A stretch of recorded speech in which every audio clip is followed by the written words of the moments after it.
Hello my dear students, how are you all? Students, welcome to a new MCQ revision video.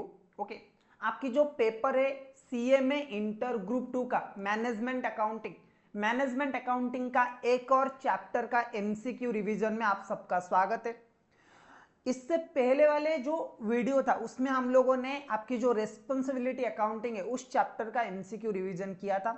आज हम लोग एक बहुत ही important chapter आपका एक्टिविटी बेस्ड कॉस्टिंग इसका एमसीक्यू रिवीजन करने वाले। ठीक है, अब एक्टिविटी बेस्ड कॉस्टिंग ये जो एमसीक्यू है स्टूडेंट्स, ये मैंने कुछ आपके बुक से कवर किया है, कुछ आपके पास्ट ईयर क्वेश्चन से, कुछ सीए के बुक से मैंने कवर किया है। लेकिन अगर मोटा मोटी बोलूं तो आपकी बुक में ज्यादातर क्वेश्चन है, आपकी बुक से ही ज्यादा क्वेश्चन है। कुछ क्वेश्चन सीए की मैथ से मैंने कवर किया है, आप वहां से भी फॉलो कर सकते हो, और कुछ आपके पास्ट ईयर क्वेश्चन है, ओके, जो आपके एग्जाम में आया है। तो ये एमसीक्यू आप इजीली कलेक्ट कर सकते हो, और अगर आपको डिफिकल्ट हो रहा है तो कोई बात नहीं, ये एमसीक्यू मैं क्या करूंगा, टैग कर लूंगा अपनी इस वीडियो में, ओके, या फिर एक जो टेलीग्राम चैनल है, टेलीग्राम चैनल का लिंक मैं दे दूंगा, वहां पे आप ज्वाइन कर सकते हो। ठीक है, चलो। So sir, activity based costing क्यों इंपॉर्टेंट है? क्योंकि एग्जाम में जो आपका 15 एमसीक्यू आता है उसमें से एक तो इस चैप्टर से कंपल्सरीली आएगा। ओके, अगर लास्ट 2-3 टर्म्स की आप बात करो या फिर 3-4 टर्म्स की बात करो तो इस चैप्टर से एक एमसीक्यू डेफिनेटली सर आता है। तो बहुत ज्यादा इंपॉर्टेंट चैप्टर है, क्वेश्चन वाइज भी बहुत ज्यादा इंपॉर्टेंट है। मतलब एक प्रैक्टिकल क्वेश्चन आपके एग्जाम में आता है 7 मार्क का। सिमिलरली अगर एमसीक्यू की बात करूं तो एमसीक्यू भी कंपल्सरीली आता है। ओके, चलो सर, तो सर स्टार्ट करते। यस, तो सबसे पहला हमारा क्वेश्चन नंबर है क्वेश्चन नंबर 1। क्वेश्चन नंबर 1 क्या बोल रहा है? ए कॉस्ट ड्राइवर इज, एक कॉस्ट ड्राइवर क्या होता है? एक cost driver is, option A, an item of production overhead, production overhead का एक आइटम है। A common cost which is share over cost centres. Okay, cost centre basically क्या है? सबसे बेसिक क्वेश्चन और सबसे पहला क्वेश्चन है एक्टिविटी बेस्ड कॉस्टिंग का। What is a cost centre? A cost centre is a cost centre is an item of production overhead. Option A, an item of production overhead. Option B, common cost which is share over cost centres. Option C, any cost relating to transport. Option D, an activity which generate cost. So the right answer for this question is option D, an activity which generate cost. cost driver एक ऐसा activity है जो cost को influence करता है, जो cost generate करता है। ठीक है, चलो sir, now question number 2। Question number 2 क्या बोल रहे हैं? देखो, in activity based costing cost are accumulated by activity using, क्या बोल रहे हैं? देखो, in an activity based costing, in activity based costing cost are accumulated by activity using. Option A, cost driver. Option B, cost object. Option C, cost pool. Option D, cost benefit analysis. In activity based costing cost are accumulated by using, सो यहां पे जो correct answer है that is your cost pool. So cost pool is the correct answer. Cost pool के द्वारा आपकी cost जो है वो एक्यूमुलेटेड होता है। ठीक है, नाउ क्वेश्चन नंबर 3 में चलते। Cost benefit analysis, sorry cost benefit analysis बोल रहा हूं, सॉरी। एक कॉस्ट ड्राइवर का एक और क्वेश्चन है क्वेश्चन नंबर 3 में। A cost driver, option A, is a force behind the overhead cost, is an allocation basis. Option B, देखो एक कॉस्ट ड्राइवर इनमें से क्या है? Option A, is a force behind the overhead cost, is a force behind the overhead cost. B, is an allocation base. Option C, is a transaction that is a significant determinant of the cost. Option D, all of the above. So answer is option D, all of the above. इनमें से जो correct answer है वो है option D, all of the above। ठीक है, cost driver के बारे में जब हम बात करते हैं ये तीनों चीजें सही है। It's a force behind the overhead cost, it's on basis of allocation, and also it's a transaction that is a significant determinant of the cost. Okay, so option D is the correct answer, all of the above. now अब हम लोग बात करते हैं number 4 की। Question number 4 क्या बोल रहा है, transactions undertaken by support department personnel are appropriate cost drivers, find which one is not appropriate. अच्छा क्या बोल रहे हैं देखो, transactions undertaken by the support department personnel are appropriate cost drivers, find out which one is not appropriate. देखो बोल रहा है कि जो ट्रांजैक्शन सपोर्ट डिपार्टमेंट पर्सोनेल्स ने इनकर्ड किया है उनके लिए अप्रोप्रिएट कॉस्ट ड्राइवर का एक लिस्ट दिया गया है। ठीक है, आपको ये निकालना है चारों ऑप्शन में से कौन सा ऑप्शन अप्रोप्रिएट नहीं है, यानी कि कौन सा एक्चुअली में अप्रोप्रिएट कॉस्ट ड्राइवर नहीं है। Okay, for support department personnel कौन सा इनमें से अप्रोप्रिएट कॉस्ट ड्राइवर नहीं है।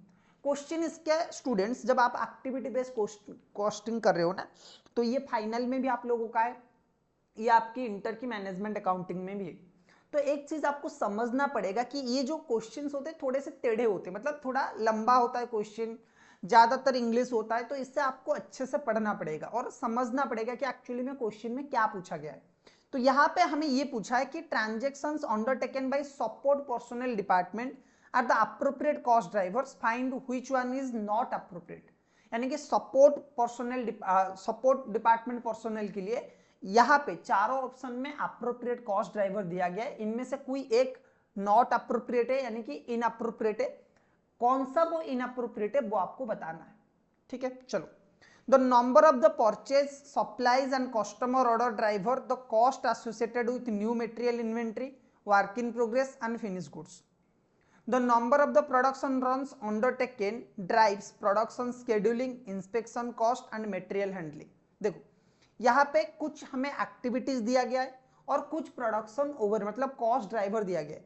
हर एक ऑप्शन में कुछ एक्टिविटीज दिया गया है और कुछ कॉस्ट ड्राइवर, उसके रिलेटेड कॉस्ट ड्राइवर दिया गया है। इनमें से कौन सा अप्रोप्रिएट है आपको बताना है। देखो, the number of the purchase, पहला ऑप्शन बोल रहा है the number of the purchase supplies and customer order drivers, cost associated with new material inventory, work in progress and finish goods inventory. तो जो नंबर ऑफ द परचेज है, supplies है और customer orders है, ये किसके कॉस्ट ड्राइवर है?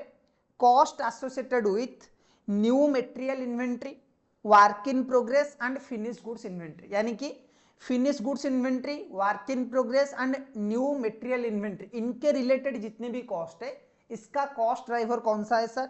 Number of the purchase, supplies, customer orders. Okay, similarly option B क्या बोल रहा है? Number of production run undertake drives production scheduling, inspection and material handling. बोल रहा है कि जो मटेरियल हैंडलिंग है, जो इंस्पेक्शन कॉस्ट है, जो प्रोडक्शन शेड्यूलिंग है, इसके लिए नंबर ऑफ प्रोडक्शन रन ये है कॉस्ट ड्राइवर। ऑप्शन सी क्या बोल रहा है? The quality of raw material issued drives the cost of receiving department. अच्छा, जो भी रिसीविंग डिपार्टमेंट का कॉस्ट है उसका कॉस्ट ड्राइवर क्या है? Quality of the material issued, कितना कौन सी क्वालिटी का मटेरियल इशू किया गया, ये उसका कॉस्ट ड्राइवर है। तो सर इनमें से कौन सा ऑप्शन इनअप्रोप्रिएट है एंड कौन सा ऑप्शन अप्रोप्रिएट है? तो answer is option C. Option C जो है आपका ये है इनअप्रोप्रिएट, क्योंकि यहाँ पे क्वांटिटी ऑफ द मटेरियल देखना है, ना कि क्वालिटी ऑफ द मटेरियल। देखो बहुत सारे बच्चों को ये समझ में नहीं आया कि सर क्या बता रहे हो आप, क्वेश्चन नंबर 4 एक्चुअली में क्या दिया गया है। देखो, प्रोडक्शन सपोर्ट पर्सोनेल डिपार्टमेंट में जितने भी काम होते हैं ना, उन सारे काम का यहाँ पे 4 ऑप्शन में कुछ कॉस्ट ड्राइवर एंड कुछ काम दिया गया, मतलब कुछ एक्टिविटीज है एंड उसके रिलेटेड कुछ कॉस्ट ड्राइवर्स है। आपको ये बताना है कि चारों ऑप्शन में से कौन सा इनअप्रोप्रिएट है। तो पहला ऑप्शन में था आपका number of the purchase, supplies and customer orders driver the cost associated with new material inventory, work in progress and finish goods inventory. तो आपकी जो भी कॉस्ट है फिनिश गुड्स इन्वेंट्री के रिलेटेड, वर्क इन प्रोग्रेस के related and new material inventory के related, उससे कौन ड्राइव करता है? Number of the purchase, supplies और कस्टमर ऑर्डर। ओके, सिमिलरली आपका जो प्रोडक्शन रन है, number of production run undertaken drives production scheduling, inspection and material handling. आपकी inspection, material handling and production scheduling, इनकी जो कॉस्ट है इनका कॉस्ट को कौन ड्राइव करता है? Number of production runs. Okay, और लास्ट में आपको ऑप्शन सी में आपको दिया गया है quality of the material issued drive the cost of receiving department cost. तो ये इनअप्रोप्रिएट है, क्योंकि ऑप्शन सी क्यों करेक्ट आंसर यहाँ पे, क्योंकि यहाँ पे क्वांटिटी ऑफ द मटेरियल जो है वो अप्रोप्रिएट कॉस्ट ड्राइवर है। क्वांटिटी ऑफ द मटेरियल्स आप चेक कर सकते हो कि भाई जो क्वांटिटी ऑफ द मटेरियल के बेसिस पे आप रिसीविंग डिपार्टमेंट की कॉस्ट को एलोकेट कर सकते हो। ठीक है, सो ऑप्शन 4 में, सॉरी क्वेश्चन नंबर 4 में ऑप्शन सी जो है वो है राइट आंसर। ठीक है, चलो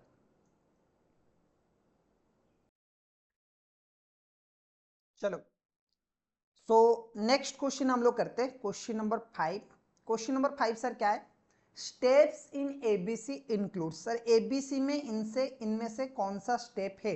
स्टेप इन एबीसी इंक्लूड्स, देखो step in ABC includes, option A identification of activities and their respective cost.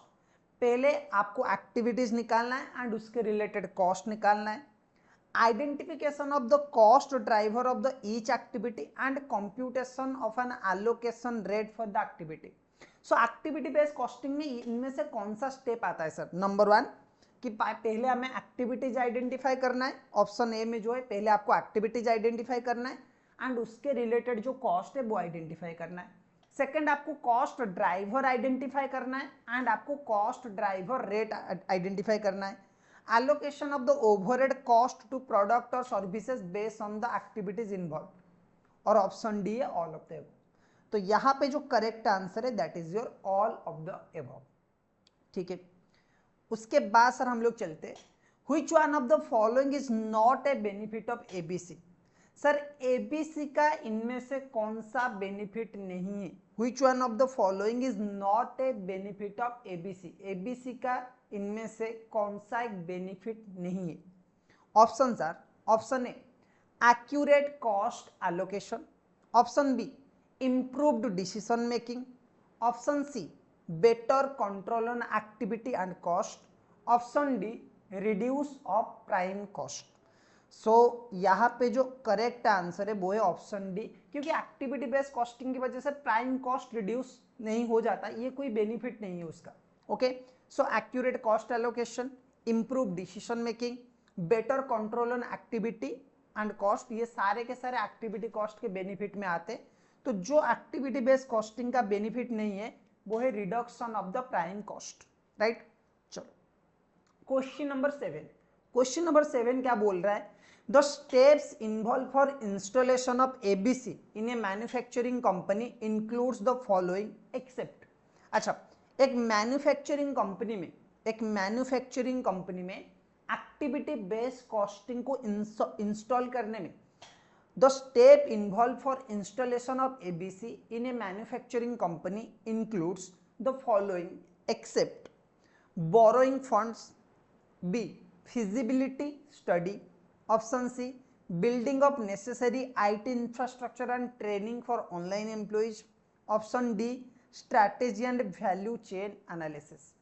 तो इनमें से सर कौन सा है? देखो the step involve for installation of ABC in manufacturing company include the following step borrowing funds, feasibility study, building of necessary IT infrastructure and training lineup of the employees, strategy and value chain analysis। तो यहाँ पे सबसे जो important मतलब सबसे जो unnecessary point है वो है borrowing funds. Okay, ABC installation करने के लिए आपको फंड्स बोरो करने की कोई जरूरत नहीं है। ठीक है सब, चलो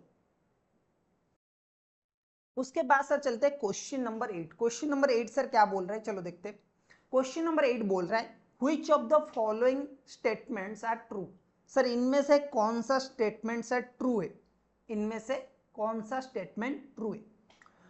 option Which of the following statements are true? Option A बोल रहा हूं, मतलब स्टेटमेंट ए बोल रहा हूं आपका। Statement 1 activity based management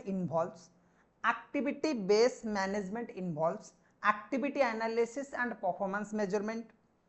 option नहीं, मतलब आपका स्टेटमेंट 2, इनमें से कौन सा स्टेटमेंट ट्रू है? पहला स्टेटमेंट है activity based management involves activity analysis and performance measurement. 2 क्या है, activity based costing serve as a major source of information in activity based management. ABM का मतलब क्या है, एक्टिविटी बेस्ड मैनेजमेंट। सो जो 2 स्टेटमेंट है वो दोनों स्टेटमेंट क्या है, activity based management involve activity analysis and performance measurement. 2 क्या बोल रहा है, activity based costing serve as a major source of information in activity based management. So sir which options are true, मतलब which options are correct option. Option A statement 1 is true and statement 2 is false. Option B statement 1 is true and also statement 2 is also true, मतलब both the statements are true. Option C 1 is false 2 is true and option D जो है यहाँ पे E गलती से लिखा गया है, ऑप्शन D जो है वो है 1 and 2 both are false. So sir which option is correct option? Answer is यहाँ पे ये दोनों स्टेटमेंट ही सही आंसर है sir. Option 1 and 2 both are true, मतलब both are correct answer, मतलब correct statements, right? चलो उसके बाद सर हम लोग बात करते हैं question number 9, key element of activity based budgeting. Okay, key element of activity based budgeting are, activity based budgeting के की एलिमेंट्स कौन कौन से। Option A type of the activity to be performed, कौन सा एक्टिविटी परफॉर्म किया जाएगा, quantity of the activity to be performed, cost of the activity to be performed, all of the above. अब इस तरह की क्वेश्चन में नॉर्मली आंसर जो होता है आपको पता है ऑल ऑफ द अबव होता है। सो एक्टिविटी बेस्ड बजटिंग के एलिमेंट्स कौन कौन है सर, की elements. Option A types of the activity to be performed, ये भी सही है। Quantity of the activity to be performed, ये भी सर सही है। ऑप्शन सी क्या है sir, cost of the activity to be performed, ये भी सर सही है। ठीक है, so all the options are correct, इसीलिए जो ऑप्शन डी है that is your right answer, all of the above. ठीक है सर, चलो अच्छा उसके बाद वाला क्वेश्चन थोड़ा सा बड़ा है, लेकिन बड़ा क्वेश्चन देख के डरने की कोई बात नहीं, आराम से इसे हम लोग पढ़ते हैं। चलो क्वेश्चन नंबर 10 क्या बोल रहा है, क्वेश्चन नंबर 10 चलो देखो आराम से देखो, which of the following is A correct definition of activity based management. इनमें से कौन सा एक करेक्ट डेफिनेशन है एक्टिविटी बेस्ड मैनेजमेंट का। Okay ABM activity based management, इनमें से कौन सा इसका एक करेक्ट डेफिनेशन है। Option A an approach to the cost and an approach to the costing and monitoring of activity which involve tracing resources consumption and costing financial output. Okay, sorry, final output. Again, which of the following is a correct definition of activity based management? Which one of the following is a correct definition of activity based management? Option 1 is an approach, activity based management and is an approach to the costing and monitoring of activities which involves tracing resources consumption and costing final output. Resources are assigned to activities and activities to cost object based on consumption estimates. The latter utilize cost driver to attach activity cost to output. अच्छा, option B क्या बोल रहा है, the definition and evaluation of activity driver used to trace the cost of the activities to the cost object, it may be involve selecting activity driver which potential to contribute to the cost management function with particular reference to the cost reduction. Option C क्या बोल रहा है, a method of budgeting based on activity framework and utilising cost driver data in the budget setting and variance feedback processes. Option D क्या बोल रहा है, a system of management which use activity based cost information for a variety of purposes including cost reduction, cost modelling and cost profitability analysis. सच में एक बात बोलूं students, जब इस टाइप के क्वेश्चन आता है ना तो एक ही बात कर सकते हो, रट्टा लगा लो कि कौन सा सही आंसर है, and option D is the correct answer. Okay, and option D is the correct answer, right? So इस टाइप के क्वेश्चन में आपको रट्टा ही लगाना पड़ेगा, ज्यादा लॉजिक लगाओगे तो आप खुद कंफ्यूज हो जाओगे। ओके, इनमें से कौन सा करेक्ट ऑप्शन है। कभी कभी सीएमए इंस्टीट्यूट ऐसे क्वेश्चन दे देता है कि हम सोचते हैं कि भाई ये कहाँ से आया होगा, मार्स से आया होगा ये क्वेश्चन, ठीक है। सो इस टाइप के क्वेश्चन में सर क्या आप इसका आंसर कर सकते थे, आंसर इज मुझे भी रट्टा लगाना पड़ता। एग्जाम में अगर आएगा ना तो जो दृष्टि के फाउंडर है विकास दिव्यकृति सर, इन्होंने एक बढ़िया सा लॉजिक लगाया था, ठीक है। यहाँ पे तो करेक्ट आंसर डी है। उन्होंने एक बहुत अच्छा लॉजिक लगाया था कि सर अगर आप एमसीक्यू कर रहे हो और मल्टीपल चॉइस क्वेश्चन कर रहे हो and you are fully confused, आपको पता ही नहीं कि कौन सा आंसर सही होगा, सो सबसे बेस्ट ऑप्शन जो होता है ना वो बी एंड सी का होता है, क्योंकि उसको लगता है कि भाई ए तो कोई भी बच्चा चूज कर सकता है, डी सोचेगा कि हाँ डी भी हो सकता है, तो सबसे जो कंफ्यूजन वाला पार्ट रहता है वो बी एंड सी में रहता है। और मल्टीपल आंसर्स आपका क्या होगा देखना, मैक्सिमम आंसर्स आपका बी या फिर सी होता है एमसीक्यूज में, ताकि जो क्वेश्चन सेट करते हैं उसकी साइकोलॉजी ऐसा ही होता है कि भाई पहला क्वेश्चन में पहला ऑप्शन में मैं करेक्ट आंसर बोल दूंगा तो मतलब बहुत सारे बच्चे इजीली चूज कर लेंगे, और कुछ कुछ होते हैं कि भाई बीच में ही दे देना है आंसर सो दैट कि आपको मतलब बच्चा कंफ्यूज हो जाए। इसीलिए जब भी आपको कुछ नहीं समझ में आएगा कि कौन सा इनमें से करेक्ट ऑप्शन है तो बी और सी, यहाँ पे तो आंसर एक्चुअली में डी है, the correct answer is D, but आपको बी और सी में से कोई कर लेना क्योंकि नेगेटिव मार्किंग नहीं है, there is no negative marking. So बहुत अच्छा है, करके आना है एमसीक्यू, अगर सही आ गया तुक्का बज मतलब आ गया ना तो 2 मार्क आ जाएगा, ठीक है। चलो उसके बाद वाले में हम लॉजिक लगा सकते हैं। Question number 11, which of the following characteristics would be an indicator that a company would benefited from switching to activity based costing। अच्छा क्या बोल रहे हैं, बढ़िया सा क्वेश्चन है। Which of the following characteristics would be an indicator that a company would be benefited from switching to activity based costing। अच्छा इनमें से कौन सा इंडिकेटर ऐसा है जो हमें यह बताता है कि कंपनी फायदे में रहने वाला है अगर वो एक्टिविटी बेस्ड कॉस्टिंग को स्विच करता है, ठीक है। Option sir, option A, only one homogeneous product is produced and a continuous basis on a continuous basis, only one homogeneous product is produced on a continuous basis। Option B, the existing cost system is reliable and has produced excellent results। Option C, overhead costs are high and increase, overhead costs are high and increasing and no one seems to know why। Option D, the cost of implementing ABC outweighed the benefit.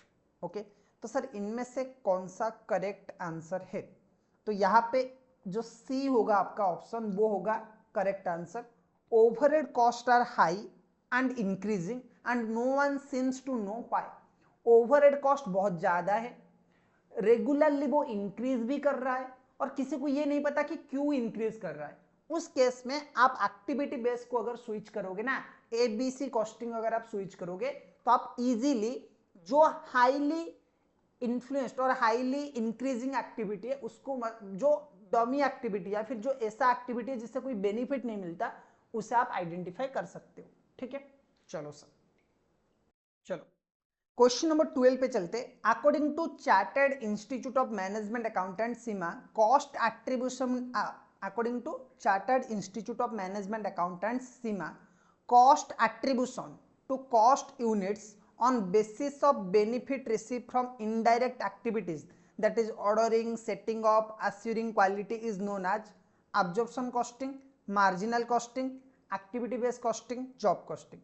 इसका answer तो आप सबको पता होगा, activity based costing. Okay, in ABC system which one of the following is likely to be classified as a batch लेबल activity. अच्छा, activity based costing system में इनमें से कौन सा एक बैच लेबल एक्टिविटी में क्लासिफाई किया जाएगा? Machine setup, production design, inspection of every item produce, production managers work. तो सर करेक्ट आंसर यहाँ पे क्या होने वाला है? तो करेक्ट आंसर यहाँ पे जो होने वाला है, करेक्ट आंसर सर यहाँ पे जो आपका होने वाला है वो है आपका A, machine setup cost. Okay, correct answer जो यहाँ पे होने वाला है वो आपका है मशीन सेटअप कॉस्ट।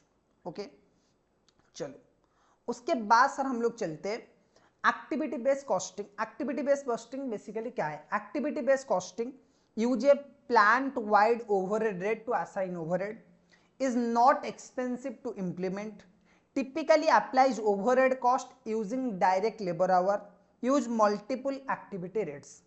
तो यहाँ पे जो करेक्ट आंसर है वो है यूज मल्टीपल एक्टिविटी रेट्स।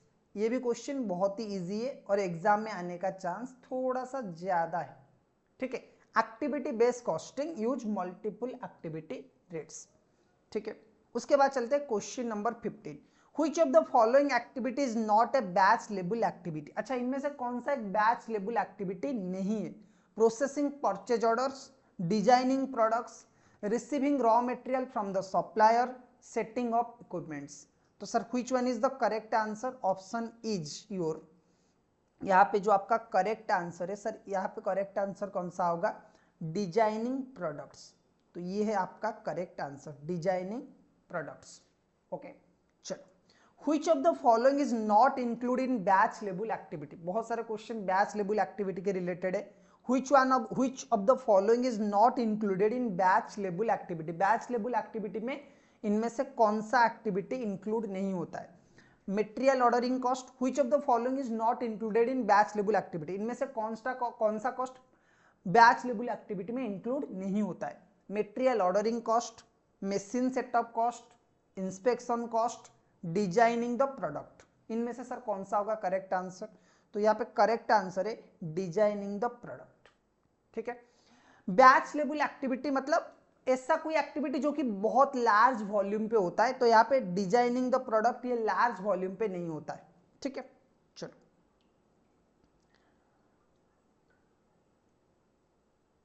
अच्छा ये तो दोनों सेम ही थे। अच्छा, यहाँ पे भी डिजाइनिंग द प्रोडक्ट था, मतलब दोनों क्वेश्चन ऑलमोस्ट सिमिलर थे। Assigning overheads using ABC obtain, अच्छा क्या है assigning ABC? Assigning overhead using ABC. Overhead जब हम एबीसी के हिसाब से असाइन करते तो क्या होता है? Option A, shifting overhead cost from high volume product to low volume products, shifting overhead from low volume products to high volume product, provide the same result as traditional costing, required one predetermined overhead rate. तो इनमें से sir कौन सा correct answer है?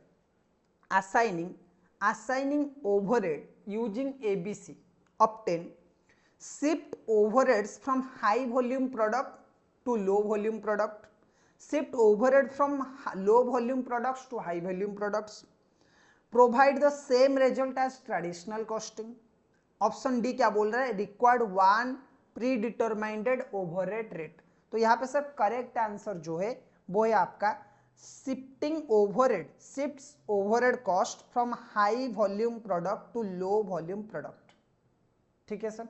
चलो, उसके बाद sir चलते question number 18। In activity based costing, इनमें से कौन सा करेक्ट आंसर है? In activity based costing non manufacturing cost may not be assigned to product. In activity based costing, non manufacturing cost may not be assigned to product. Option A है non manufacturing cost may not be assigned to product. Option B है some manufacturing cost may be exclude from the product cost. Option C क्या है? allocation base are the same as those used in the traditional costing method. Similar to traditional costing, ABC only use one overhead cost pool. तो sir यहाँ पे correct answer क्या है? देखो, in activity based costing option A non manufacturing cost may not be assigned to product, some manufacturing cost may be excluded from the product cost, allocation basis are the same as those used in the traditional costing. तो option B तो sir नहीं होगा, सी नहीं होगा। Similar traditional cost ABC in similar to traditional cost ABC only use overhead cost pool. तो sir ये भी नहीं होगा। तो ऑप्शन सी और डी तो नहीं है, ऑप्शन ए और बी में से एक है non manufacturing cost sir assign नहीं होता है क्या? नहीं, बिल्कुल होता है। सो ऑप्शन बी जो है that is your right answer. कभी कभी स्टूडेंट्स आप ऐसा भी दिमाग लगा सकते हैं कि कौन सा करेक्ट आंसर नहीं है, तो जो रिमेनिंग बचेगा that will be the correct answer, ठीक है। तो इस टाइप के क्वेश्चन में देखो एक्टिविटी बेस्ड कॉस्टिंग में क्या है, यहाँ पे हमने कैसे एनालिसिस किया कि सर क्या एक्टिविटी बेस्ड कॉस्टिंग में नॉन मैन्युफैक्चरिंग कॉस्ट का एलोकेशन नहीं होता है? आंसर इज नहीं सर, होता है, तो ये तो करेक्ट आंसर नहीं है। सर क्या एलोकेशन बेसिस सेम होता है जो कि ट्रेडिशनल कॉस्टिंग में होता है? नहीं सर, बिल्कुल नहीं होता है, सेम नहीं है। उस टाइम पे उसकी जो बेसिस होते हैं वो मशीन आवर होता है, लेबर आवर होता है, या फिर अदर प्राइम कॉस्ट वगैरह होता है, लेकिन यहाँ पे हम एक्टिविटी वाइज इसे क्लासीफाई करते हैं। ऑप्शन डी क्या बोल रहा है? Similar to traditional costing ABC only use one overhead cost pool. Sir ये भी गलत है, तो सर करेक्ट क्या है? This is the correct answer. Okay, in ABC costing in ABC system the allocation basis that are used for applying cost to services or produce are called dash। देखो क्या बोल रहा है, in ABC system the allocation basis that are used for applying cost to services or products procedures are called dash, cost pool। Option A cost pool, option B cost driver, option C cost absorption, option D cost object. तो यहाँ पे जो correct answer है वो आप सबको पता होगा, cost driver is the correct answer. ठीक है सर, चलो सर क्वेश्चन नंबर 20 में चलते हैं स्टूडेंट्स। क्वेश्चन नंबर 20 क्या बोल रहा है? बहुत ही simple, which of the following would not be deducted from the sales in management report. अच्छा, which of the following would not be deducted from the sale in a management report? Prepare using ABC. Okay, क्या है question? Which of the following would not be deducted from the sales in a management report prepare using ABC? इनमें से कौन सा deduct नहीं होगा जब आप मैनेजमेंट रिपोर्ट बना रहे हो? सेल से इनमें से कौन सा डिडक्ट नहीं होगा जब आप मैनेजमेंट रिपोर्ट बना रहे हो using ABC, activity based costing? Option A direct material, option B direct labour, option C variable selling and administrative cost, option D shipping cost. तो सर यहाँ पे करेक्ट आंसर कौन सा है? Correct answer is shipping cost. ठीक है sir, चलो question number 21 की हम लोग बात करते हैं। क्वेश्चन नंबर 21 सर क्या है? देखो क्वेश्चन नंबर 21 की अगर हम बात करेंगे, चलो क्वेश्चन नंबर 21 की सर बात करते हैं। Dash an item for which cost measurement is required, that is product, job और a customer.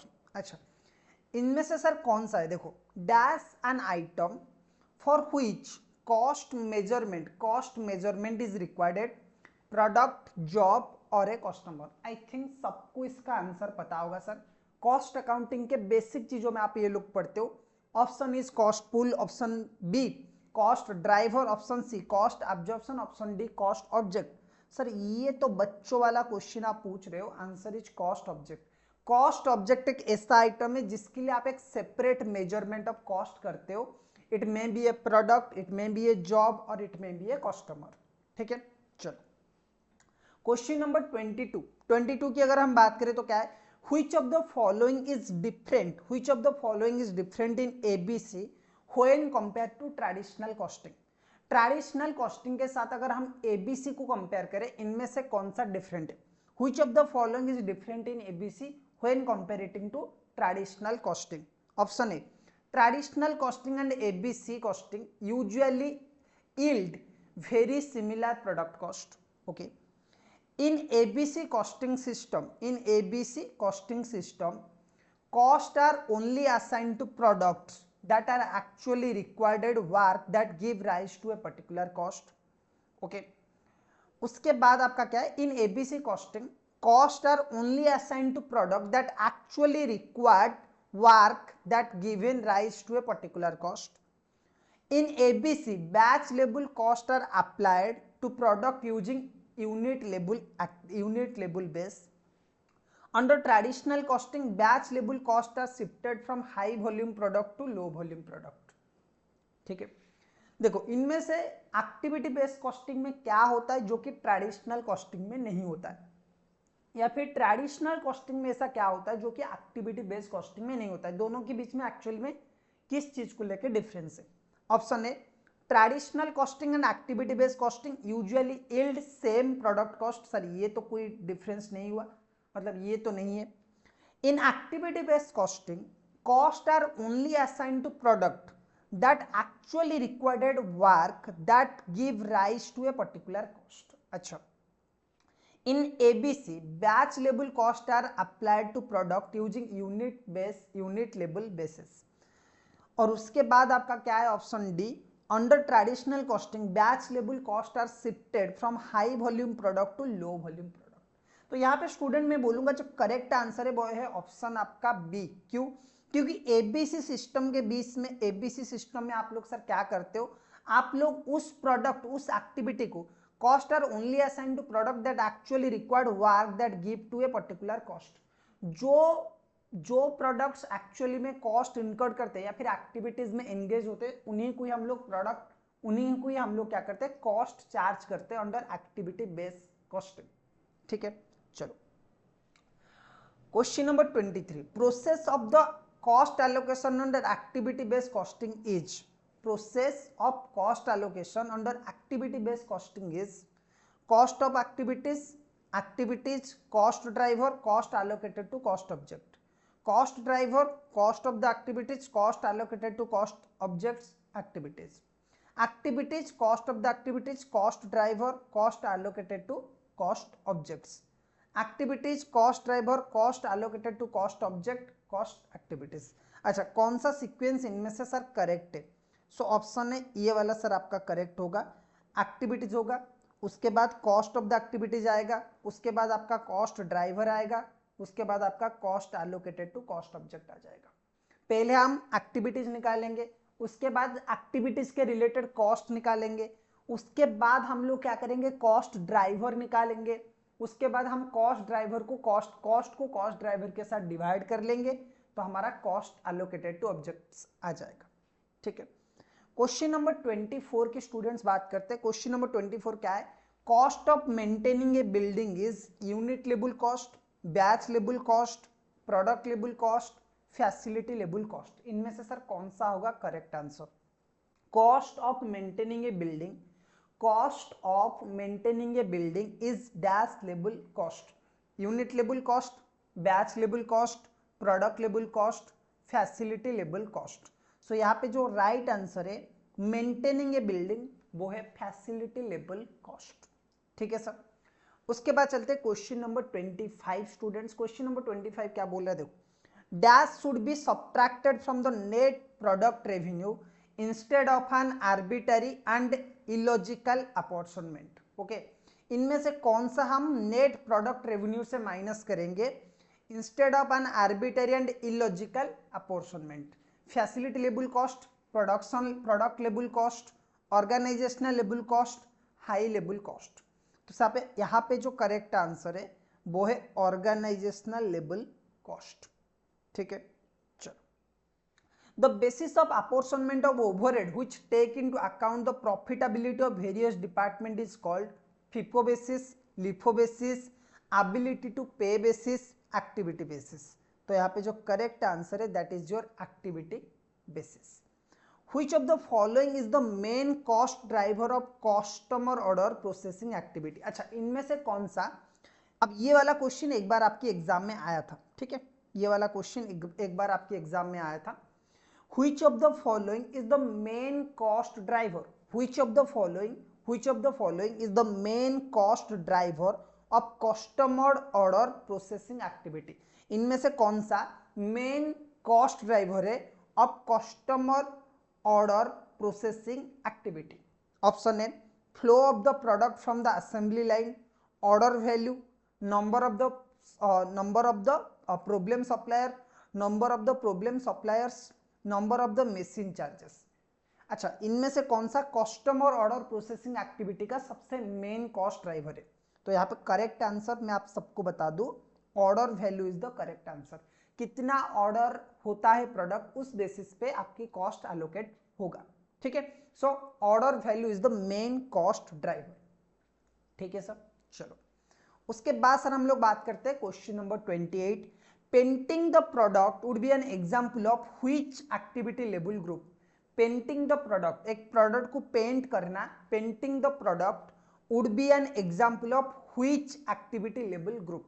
Option A, facility level activity, option B, product level activity, option C, unit level activity, option D, batch level activity. So यहाँ पे simple सा answer इसका होगा unit level activity. Okay, यहाँ पे simple सा आपका आंसर होगा यूनिट लेवल एक्टिविटी। ठीक है सर, चलो यहाँ पे सिंपल सा आपका आंसर क्या होगा, यूनिट लेवल एक्टिविटी। चलो ओके, अब हम लोग स्टूडेंट्स बात करते हैं क्वेश्चन नंबर 29 का। 29 क्या है, which of the following task is not normally associated with an activity based costing system. अच्छा, इनमें से कौन सा टास्क एक्टिविटी बेस्ड कॉस्टिंग के साथ एसोसिएट नहीं होता है? Option A calculation of cost application rate, identification of cost pool, preparation of allocation matrix, identification of the cost drivers. तो आप सबको पता है कि यहाँ पे सबसे जो ऑड लग रहा है वो ये है, preparation of the allocation matrix. उसके बाद चलते हैं sir question number 30। Question number 30 क्या बोल रहे हैं, all of the following are example of batch level activities except. अच्छा, इनमें से कौन सा बैच लेवल एक्टिविटी का एक एक्सेप्शन है, मतलब इनमें से जो भी एग्जाम्पल दिया गया है वो सारे के सारे बैच लेवल है, एक एक्सेप्ट वन। तो वो कौन है, purchase order processing, setting of equipments, the clerical activity associated with processing purchase order to produce an order for a standard product, worker recreational facilities. तो सर इनमें से कौन सा होगा correct answer? Correct answer is workers recreational facilities. Okay, plant depreciation is an example of which activity level group? Plant depreciation इनमें से कौन सा एक्टिविटी लेवल ग्रुप में आता है? Unit level activity, facility level activity, batch level activity, product level activity. तो sir इनमें से कौन सा एक्टिविटी आएगा? Answer is facility level activity. Okay, चलो under activity based costing material ordering is consider as unit level activity, batch level activity, product level activity, facility level activity. तो sir इनमें से कौन सी लेवल ऑफ एक्टिविटी में material ordering आपका आ जाएगा? Answer is batch level activity, क्योंकि जब भी मटेरियल यूज किया जाता है बल्क में ऑर्डर किया जाता है, एक बैच में ऑर्डर किया जाता है। ठीक है, सो बैच लेवल एक्टिविटी में ये आ जाएगा।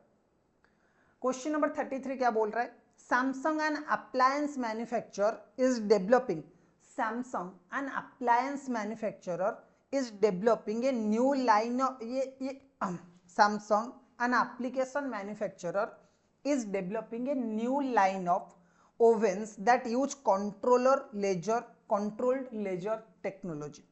Research and testing cost associated with the new oven is said to arise from a unit level activity, competitive level activity, facility level activity, product sustaining activity. Sir यहाँ पे correct answer कौन सा होगा? देखो ध्यान से देखो क्या बोल रहा है, Samsung an application manufacturer, Samsung an application manufacturer is developing a new line of ovens that uses controlled laser technology. Research and testing cost associated with the new oven is said to rise from a unit level activity, competitive level activity, facility level activity, product sustain level activity, मतलब product sustaining activity. तो research and development जो है ना students, वो आपकी product को और grow करने में, प्रोडक्ट को मार्केट में स्टेडी रखने में, मार्केट कंपटीशन बनाने में यूज किया जाता है। रिसर्च एंड डेवलपमेंट आप क्यों करते हो? रिसर्च एंड डेवलपमेंट आप इसी वजह से करते हो कि आपकी प्रोडक्ट में इनोवेशन आए, आपकी प्रोडक्ट कस्टमर एक्सेप्ट करे, प्रोडक्ट्स में आप चेंजेस कर पाओ, सो दैट मार्केटेबल हो पाए प्रोडक्ट, लोग मार्केट में उसे पसंद करें, मार्केट में उसकी शेयर इंक्रीज हो। तो ये आपकी आ जाएगा प्रोडक्ट सस्टेनिंग एक्टिविटी। ठीक है, चलो क्वेश्चन नंबर 34 की हम लोग बात करते हैं।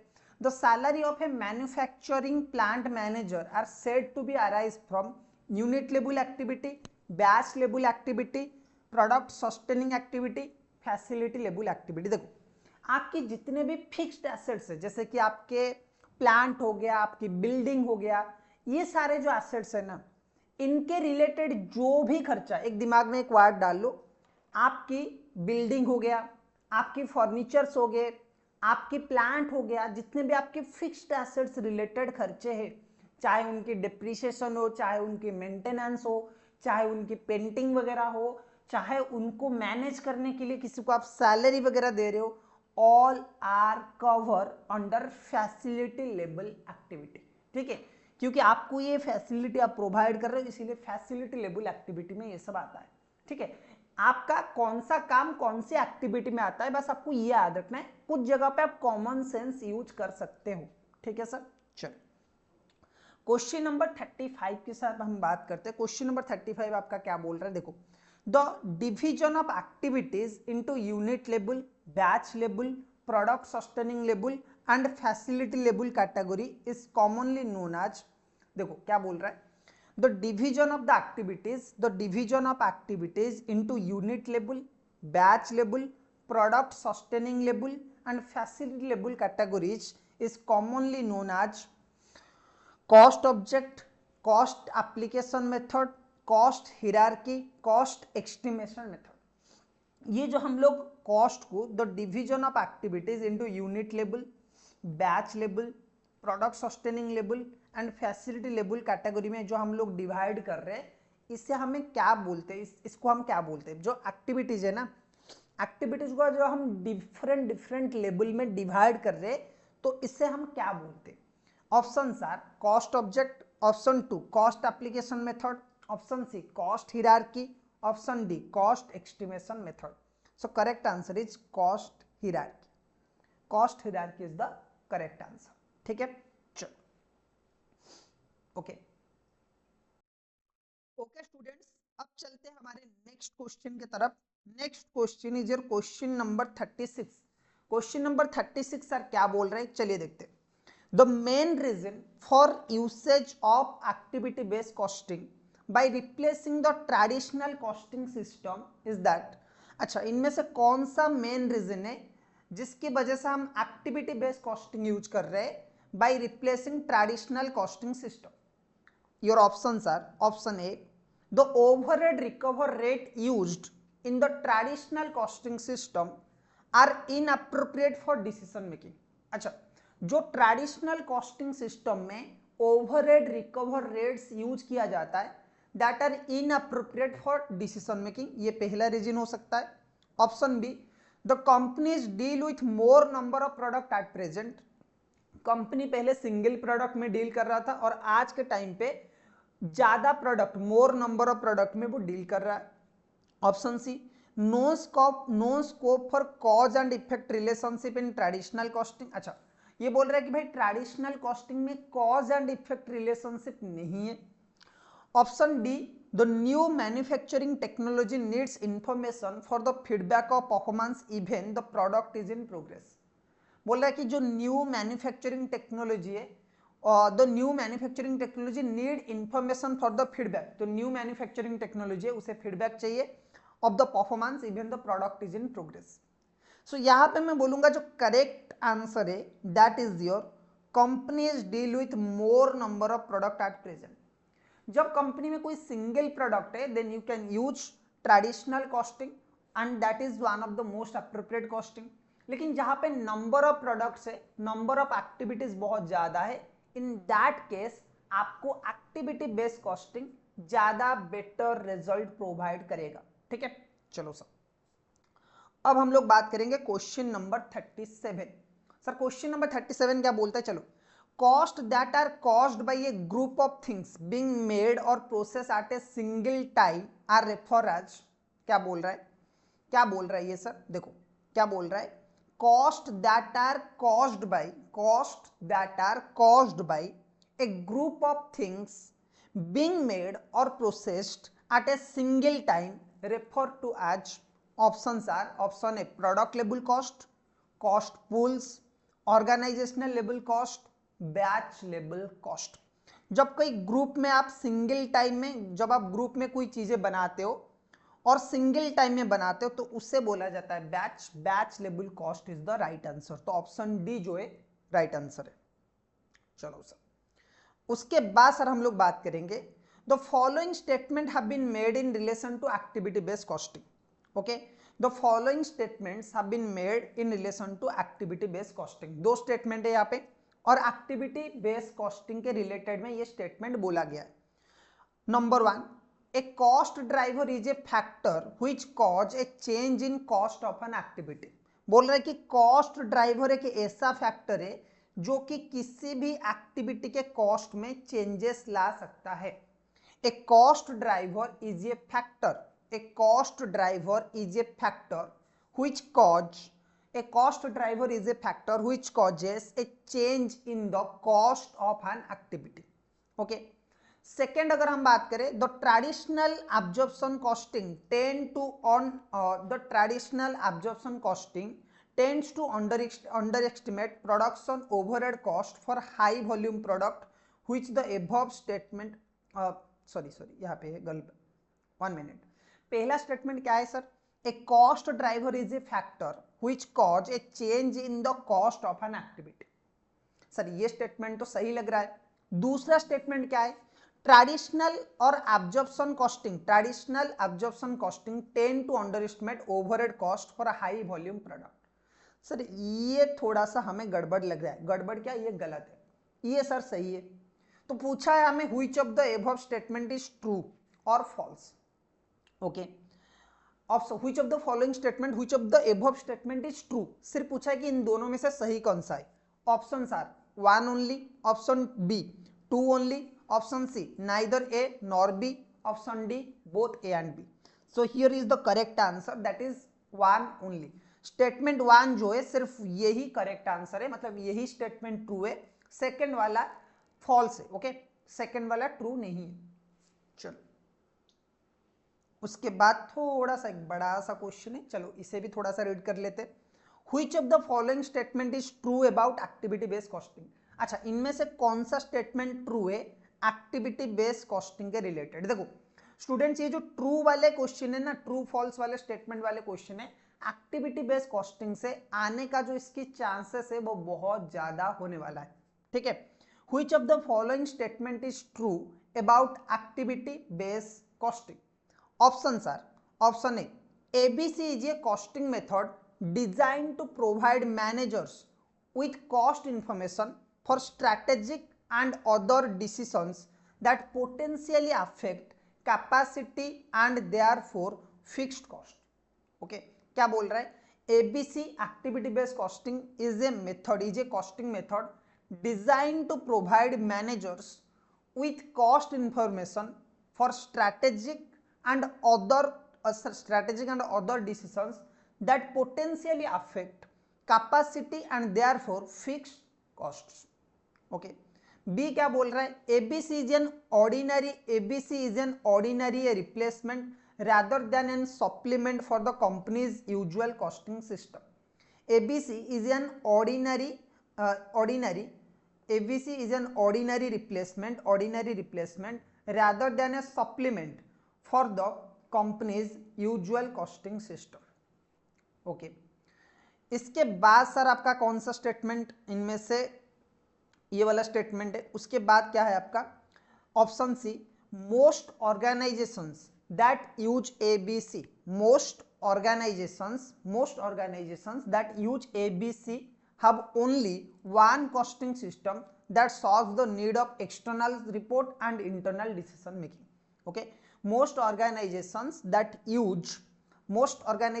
use ABC have only one costing system that solves the need of external reports and internal decision making. Option D क्या बोल रहा है? In practice ABC can only be done one way correctly, means that different favors are not allowed. So इनमें से जो सही statement है और जो करेक्ट स्टेटमेंट है that is your option number A. ABC is a costing method designed to provide managers with cost information for strategic and other decisions that potentially affect capacity and therefore fixed cost. Okay, चलो उसके बाद से चलते question number 40. To calculate activity rate all of the following are necessary accept.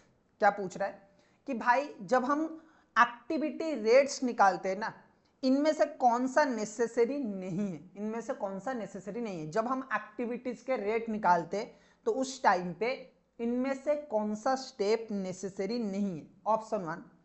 Option one क्या है? Determine the total activity for each cost pool and that would be required to produce the current product mix. पहला option बोल रहा है कि भाई आपको क्या करना चाहिए, टोटल एक्टिविटीज जितने हैं ईच कॉस्ट पूल में वो आपको निकालना चाहिए, that would be required to produce the current product mix.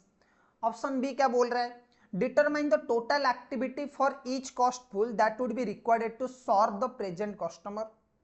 Option C बोल रहा है calculate the rates by dividing the total cost for each, calculate the activity rate by dividing the total cost for each activity by its total activity, calculate activity rate by dividing total cost for each activity by the percentage of activity allocated to that product। तो यहाँ पे जो correct answer sir होने वाला है वो है आपका D, calculate the activity rates by dividing the total cost for each activity by the percentage of activity allocated to the product. Okay, उसके बाद आता है question number 41, activity based costing. Activity based costing basically क्या है? देखो, the activity based costing uses a plant wide overhead rate to assign overheads, is not expensive to implement. Activity based costing के लिए इनमें से कौन सा सही है? Option A uses a plant wide overhead rate to assign the overheads, is not expensive to implement, ये तो सर पूरा का पूरा गलत है। Typically apply overhead cost using direct labour hour, use multiple activity rates, तो सर इनमें से कौन सा करेक्ट आंसर है? यहाँ पे बहुत ही इजी क्वेश्चन है ये, और ये बार बार भी आ जाता है, that is it uses multiple activity rates. Cost attribution to cost units on basis of benefit received from indirect activities such as ordering, setting up, assuring quality is known as cost attribution to cost unit on the benefits received from the indirect activities such as ordering, setup, assuring quality is known as allocation, activity based costing, always better control, absorption। तो इनमें से जो correct answer है वो है आपका activity based costing, क्योंकि activity based costing में ही आप जितना बेनिफिट डिराइव करते हो इनडायरेक्ट एक्टिविटीज से, उसी के हिसाब से आपकी कॉस्ट एलोकेट होता है। ठीक है, चलो क्वेश्चन नंबर 43 की अगर हम बात करें, in activity based costing the allocation basis use for applying cost to service और product is called, in activity based costing the allocation basis used for applying cost to services or product is called cost driver, cost object, allocation, application। so यहाँ पे जो correct answer होगा आपको पता है, activity based costing में जो cost होता है वो कॉस्ट ड्राइवर की बेसिस पे एलोकेट किया जाता है। ठीक है, क्वेश्चन नंबर 44 पे चलते। इन activity based costing an item for which cost measurement is required is called, ये वाला क्वेश्चन आई थिंक ऑलरेडी हमने कवर कर लिया है। In activity based costing, an item for which cost measurement is required is known as cost object। ये तो बहुत ही आसान है। A homogeneous cost pool is one, a homogeneous cost pool, homogeneous cost pool हम किसे बोलेंगे? A homogeneous cost pool is one that does not change over time।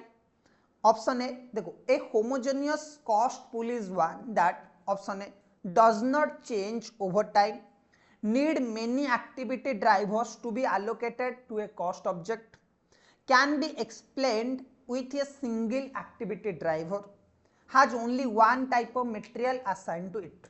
तो यहाँ पे जो करेक्ट आंसर है होमोजेनियस प्रोडक्ट के लिए, मतलब सिमिलर काइंड ऑफ प्रोडक्ट के लिए, similar kind of cost pool के लिए, that is can be explained with a single activity driver, can be explained with a single activity driver.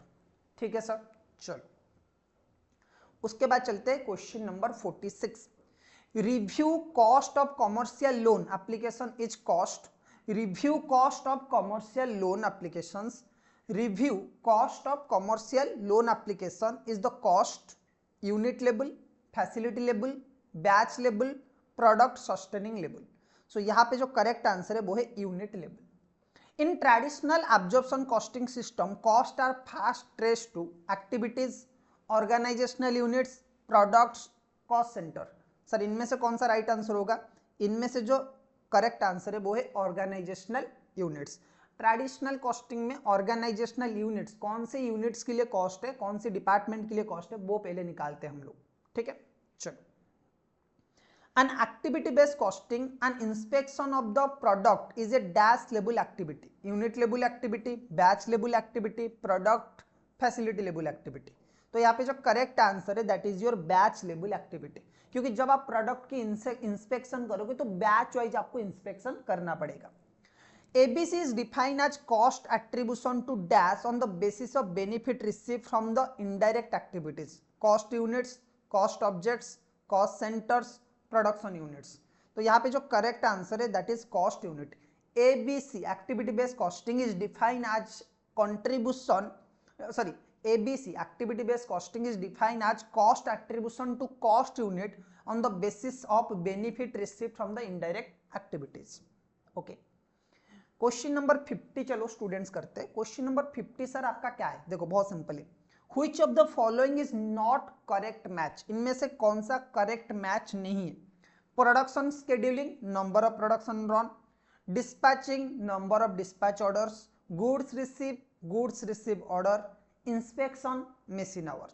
तो यहाँ पे जो करेक्ट आंसर है देखो, आपकी प्रोडक्शन एक्टिविटी बेस्ड कॉस्टिंग में कॉस्ट ड्राइवर क्या होता है? Number of the production run. Dispatching, number of dispatch orders, ये भी सही है sir. Goods receive, number of goods receive order, ये भी सही है सर। सिर्फ यही गलत है, इंस्पेक्शन का क्या होगा sir? Number of inspection. Machine our उसका कॉस्ट ड्राइवर नहीं है।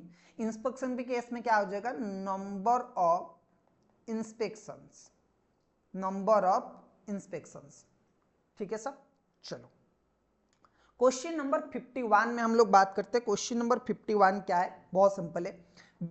The basic type of cost pool allocation includes, basic type of cost pool allocation includes allocation of the cost to segment, product and services, determine inputs for CVP, cost volume profit models, establishing cash flow for capital budgeting analysis, reallocation of cost among service department। Basic type of cost pool allocation includes, इनमें से कौन सा है? Option A allocation of cost to segment, product और services. Option B determination of input for CVP models. Option C establishing cash flow for capital budgeting analysis. Option D reallocation of the cost among service departments. तो जो correct answer है यहाँ पे वो है option A allocation of cost to segment, products and services. 52 की अगर मैं बात करूं, question number 52, activity based cost system would probably provide the greatest benefit for organisation that use job order costing, process costing, standard costing, historical costing. तो sir इनमें से कौन सा सही आंसर है?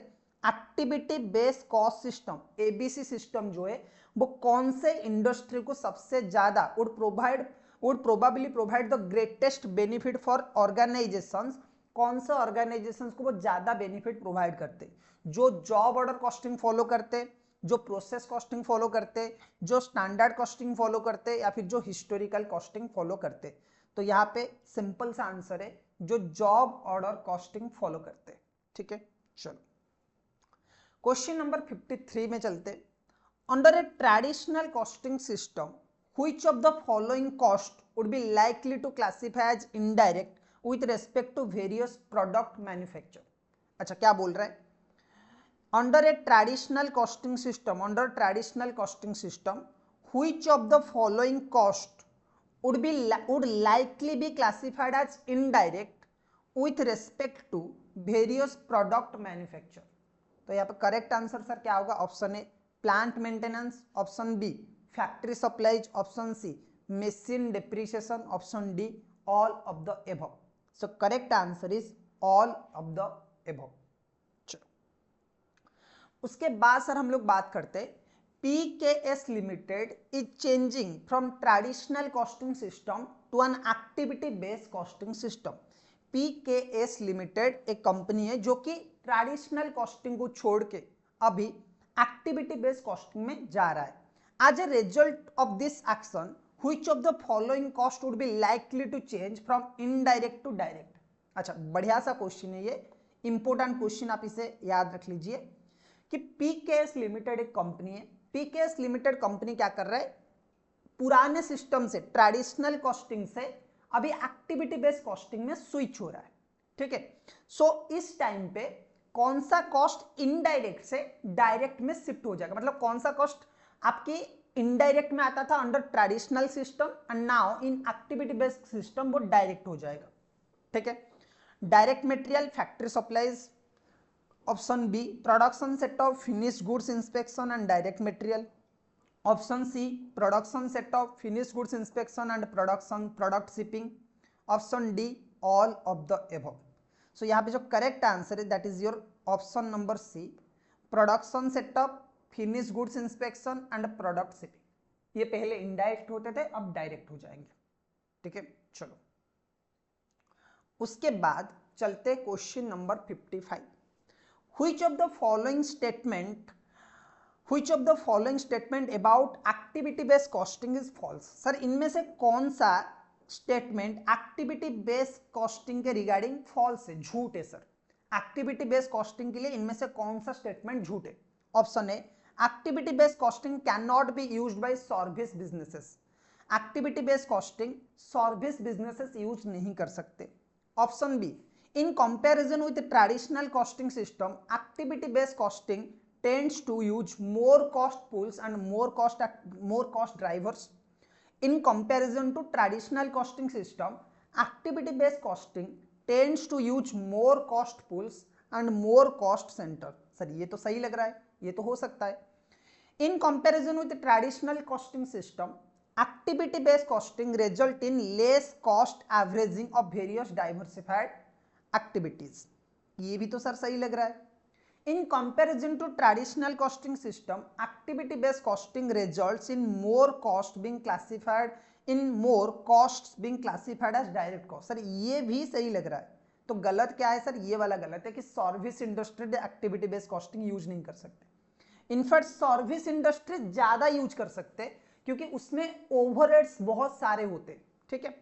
चलो Which of the following is least likely to be classified as batch level activity in an activity based costing system? अच्छा, इनमें से कौन सा सबसे least to be classified as batch level activity in an activity based costing system? इनमें से कौन सा सबसे कम चांसेस है कि बैच लेवल एक्टिविटी में वो आ जाएगा? Quality assurance, receiving and inspection, property taxes, production setup. So यहाँ पे जो करेक्ट आंसर है that is your property taxes. ये बैच लेवल एक्टिविटीज में नहीं आएगा, okay. Now question number 57। Question number 57 क्या बोल रहा है सर, चलिए देखते हैं। RTM limited using activity based costing, RTM limited activity based costing use कर रहा है। Manufacturing two products P and Q, दो प्रोडक्ट बनाता है P and Q respectively. During a period company incurs 50,000 as inspection cost. Company कितना inspection cost खर्चा किया है 50,000 का। And it work for 10 and 15 production runs respectively for producing P and Q. Production run sir कितना हुआ है, P का 10 हुआ है एंड क्यू का हुआ है 15।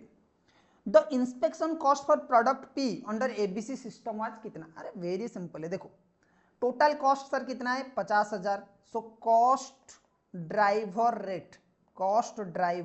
रेट कितना होगा 50,000 डिवाइडेड बाई 25, 50,000 डिवाइडेड बाई आपका कितना हो जाएगा 25।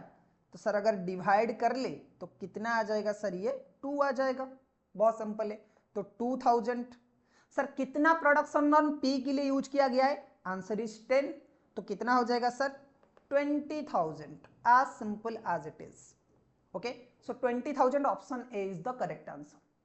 सो स्टूडेंट्स इसी के साथ हमारी एक्टिविटी बेस्ड कॉस्टिंग का टोटल एमसीक्यू रिवीजन कंप्लीट हो जाता है। अगर यहां तक आप वीडियो देख रहे हो तो जरा लाइक भी कर लो, चैनल को सब्सक्राइब भी कर लो। अगर आपको कुछ भी सीएमए के रिलेटेड डाउट है तो आप कमेंट में पूछ सकते हो या फिर डायरेक्टली मुझे व्हाट्सअप कर सकते हो। अगर ये एमसीक्यू आपको चाहिए तो ये मैं अपने टेलीग्राम चैनल पे भी डालूंगा एंड उसके साथ साथ इसकी फाइल में अटैच कर रहा हूं, आपको इसकी फाइल में अटैच कर रहा हूं मेरे वीडियो के नीचे। आप ये फाइल गूगल ड्राइव से भी ले सकते हो, ठीक है। चलो और अगर आपको वैसे भी ये फाइल नहीं चाहिए, आपकी जो बुक्स है ना, मैनेजमेंट अकाउंटिंग का बुक, आपकी जो इंस्टीट्यूट की बुक है, उसमें भी ये सारे के सारे क्वेश्चन है।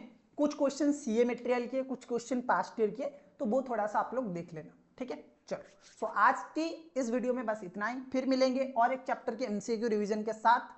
Till then keep learning.